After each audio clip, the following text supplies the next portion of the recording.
Now, I know over the past couple of weeks I've absolutely bashed Duck Dynasty. I don't understand the American public, how anybody can make this show the most watched cable TV show in America. But today, I owe my apologies to the producer of that show, because today I happened to watch a show that was even far worse than Duck Dynasty. No, we're not talking about anything with Honey Boo Boo in it either, although that's probably a damn close second. No, instead today, for once, I actually turned on ESPN during the daytime. Now, I may be working in the sports business, but trust me, guys, I am not watching ESPN 24/7.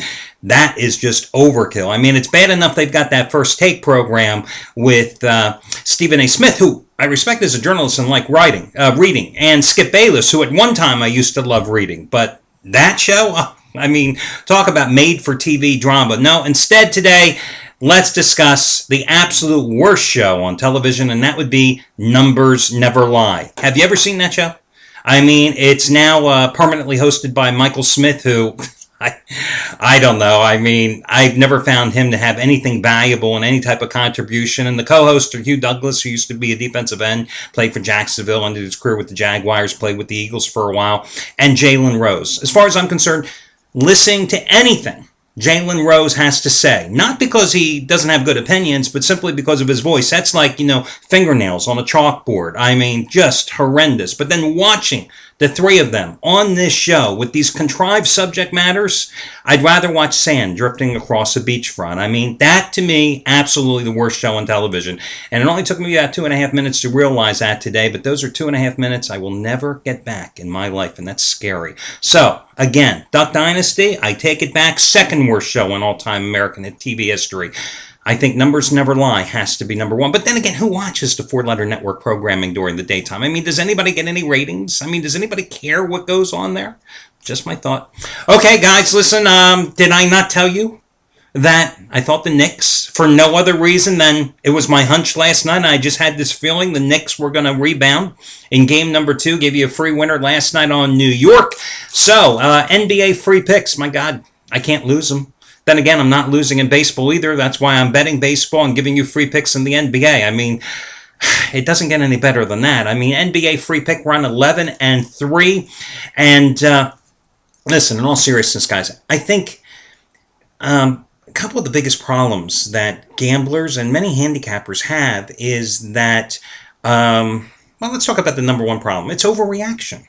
It is simply overreaction, and you see it all the time here in the postseason when you have teams playing 7-game series. So everybody comes out. We saw the Knicks get hammered by the Pacers. What did I tell you yesterday? Pacers, a wildly inconsistent team.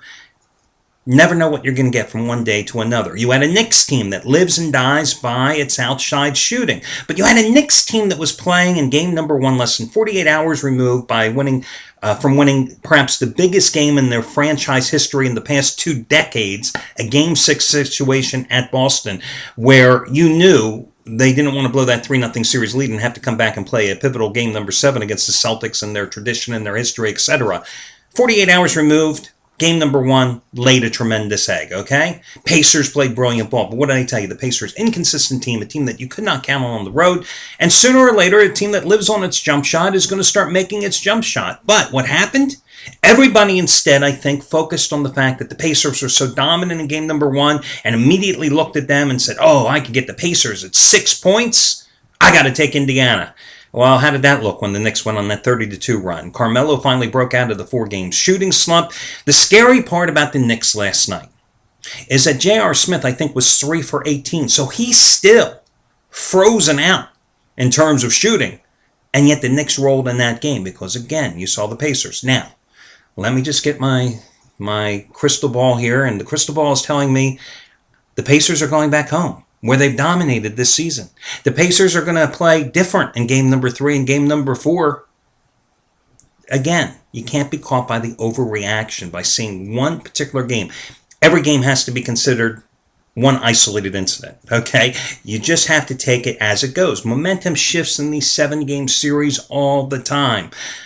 How many people got suckered into thinking Oklahoma City was going to be the choice last night, even though you knew that Oklahoma City, as I pointed out to you, cannot rebound the ball. Kendrick Perkins is a stiff. Even though Memphis had that game in hand, game number 1, and gave it up in the final 90 seconds, well, Mike Conley, the GOAT in game number 1, came through and delivered last night.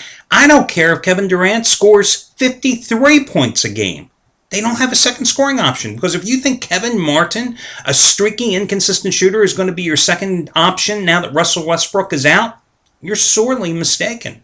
Memphis has a stranglehold on that series, and that'll bring us to tonight's series. I'll talk about both of them in just a moment. Let me get to your promos here.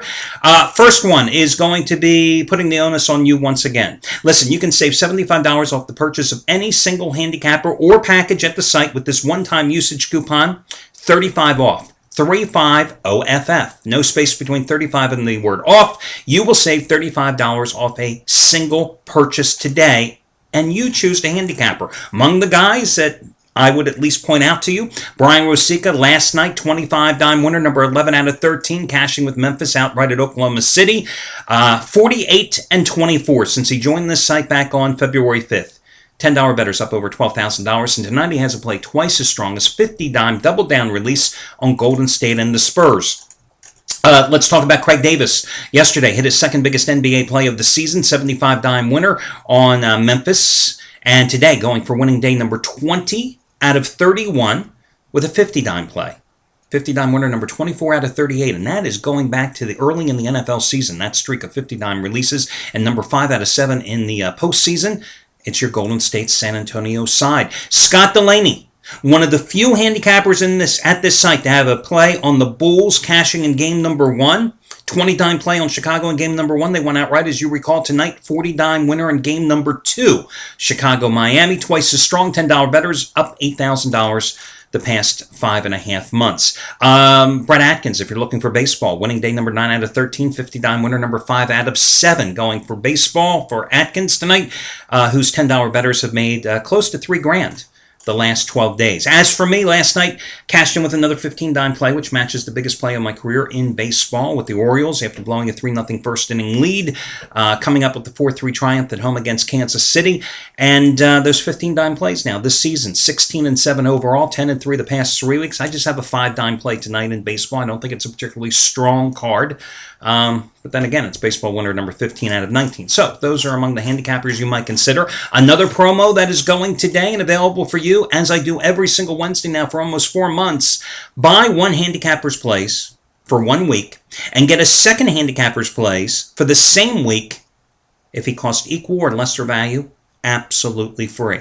Easiest example I can give you, Scott Delaney. 1 week of his action costs $249, okay? Let's say you wanted to buy Scott Delaney's plays in the same week, take Craig Davis's action for 7 days. It normally costs $199. You would get Craig Davis's plays for free. Again, you buy one handicapper's plays for 7 days, you get a second handicapper of equal or lesser value for free. All you've got to do, make your initial purchase, send an email to customer service, let them know what handicapper you want for free, and they will add that handicapper's plays to your account. And the $5 play of the day, tough game yesterday. You know, Brett Atkins, who had won 2 straight $5 play of the day releases and a half-price play of the day as well. Yesterday he had he had a big play on the total in the Indiana-New York game. Now, he was going with the under. Early in the day, that line was 183. Late in the day, it moved to 184. Final score, 184 points scored in that game. So, depending on when you got it, it was a loss or it was a push.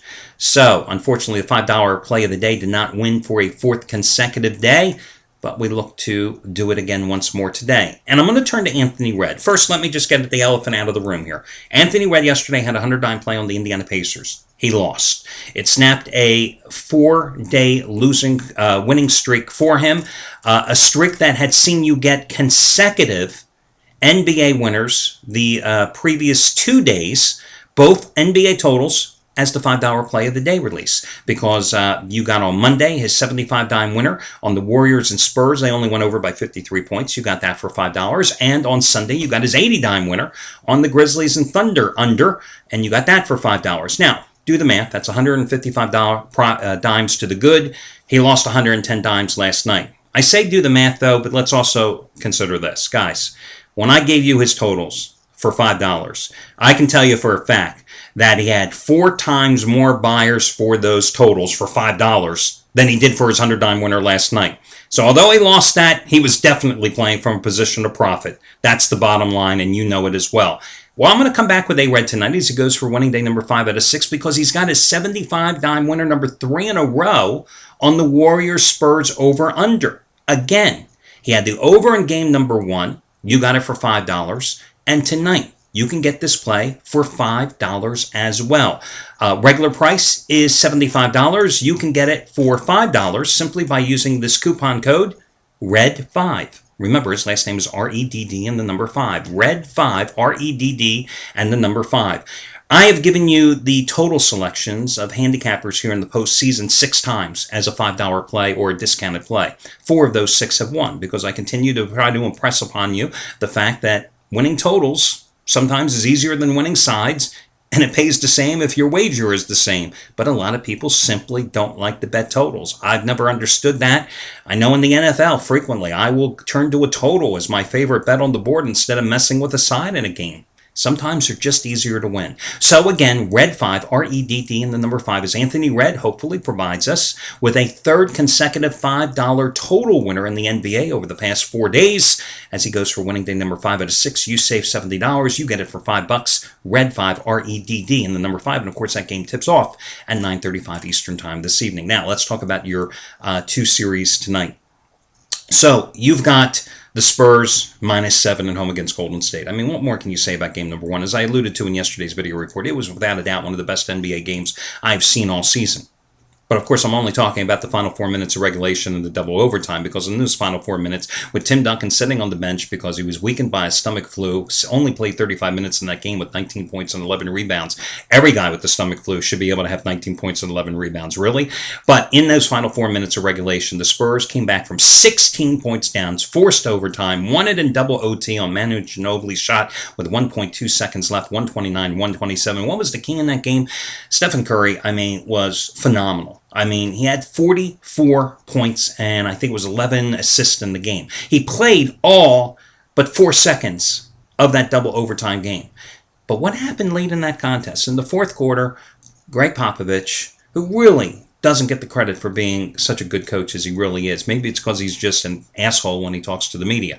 But he moved Kawhi Leonard, 6'7" forward, athletic, bigger, put him on Curry. Curry misses his final 10 shots of or 7 of his final 9 shots of the game. Definitely slowed him down. But the problem in this series is that Klay Thompson gave Tony Parker fits. Thompson's bigger. Tony Parker, he had 28 points, but 16 of those 28 points came after Klay Thompson fouled out in that game. You got to think Duncan's going to be a little bit healthier. It's a tough game again. I told you, in the Memphis-Oklahoma City games, games 1 and 2, that they would both be decided in the final couple of minutes, like so many NBA games are. I think this one could go down to the final couple minutes, just like game number 1 did. I really don't know which way to tell you to go in that game. Instead, I'd rather look at the Heat Bulls. Now, we talked about the Heat Bulls yesterday, how, Jimmy Butler comes out of nowhere to match a career high with 14 rebounds, plays his 3rd consecutive 40-minute game, has 21 points. Nate Robinson's the second coming of Jerry West. People are going, Jerry West? Who the hell's Jerry West? Yes, for you old-timers, Jerry West. But Robinson has just been superb. Let's face it, in the postseason, he's averaging nearly 19 points a game. They win despite Carlos Boozer just having 6 points and 3 rebounds in 25 ineffective minutes. Miami clearly was not ready to play, but the Bulls beat the hell out of them physically, as you knew they were going to do. They dominated on the boards. Chris Bosh was a no-show in game number 1. LeBron, 6 points in game number 1 in the first half? You can't have that type of contribution. So I'm sure Miami's going to come out tonight. They'll put on their Superman capes and they'll win this game. But that's what the odds makers are doing here. Look, they've got a line of 12.5 points, okay? They figure you're all going to think Miami's going to come out and just blow out the Bulls. Have the Bulls shown you any, tendencies that other in game 1 against Brooklyn that they're going to get blown out here in the postseason? I think you have to play this game and you have to grab the 12.5 points with the Bulls. I think Miami wins this game, but I don't suddenly see D-Wade going for 40. I don't see Chris Bosh up against Noah pushing him around, suddenly erupting. And I think the Bulls are just playing with such confidence, and with their defensive schemes, I think they can keep this low-scoring game another physical battle. And I think the only way you can play this game is to take the Bulls plus the 12.5. But that's not an overreaction based on game number 1. I just think that in this particular game, you have to look at the number the line makers have established here, preying on the public, realizing the public's going to say, Miami's in a must-win situation tonight. They got to blow them out. Generally, what does the public do? Gravitate towards favorites. It's basic human nature. So I think in this particular case, you have to grab the points with Chicago, and that's the way to play it. Good luck, guys, and I will catch you again on Thursday.